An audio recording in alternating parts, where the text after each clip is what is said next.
My grandma's house is in a rural suburb. The neighbors aren't too far when you're driving down the road to her house. Each house is on a hill, so only part of the basement was actually underground. That isn't important until later, though. So, we're towards the east side of her yard, in a smallish patch of open land. You couldn't see the neighboring yards from there, and there was probably 3/4, a mile to each side of us that belonged to my grandma. It was maybe 11 at night, and we were playing truth or dare after telling scary stories, and my 14-year-old cousin dared me and the 13-year-old to go walk through the paths for 10 minutes or so.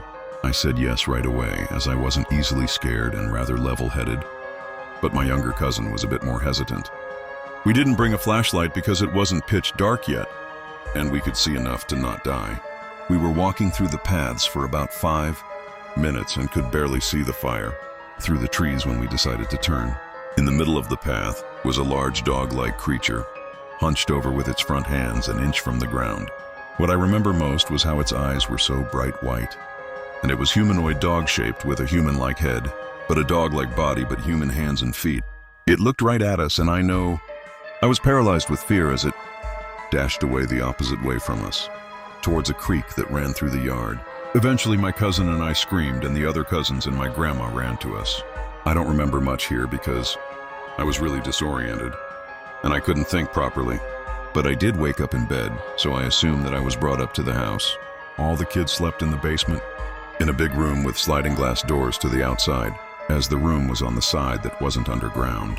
My bed was pressed against a big glass window, and I could see my cousins playing outside. I put on a jacket and ran to join them outside, skipping breakfast, not wanting to miss out on anything fun. When I got down, I could tell they weren't playing, but rather running to get my grandma. Her dogs, both of them, were dead, ripped up. That night we went to bed early. I woke up at maybe 2 in the morning because I felt something hit my head. My cousins were all sitting on the double bed opposite me on the other side of the room. There was 1 bunk bed and 2 double beds. The double beds for me and my 14-year-old cousin. They were being quiet and staring at me. The 13-year-old nodded his head toward the window. I froze. They all looked afraid. I turned my head slightly to the side, and I saw a really messed up looking face pressed to the window with gaping eyes, looking down at me. I screamed so loud and it bolted. My grandma called the police after I told her what happened, and they found nothing. I went home after that.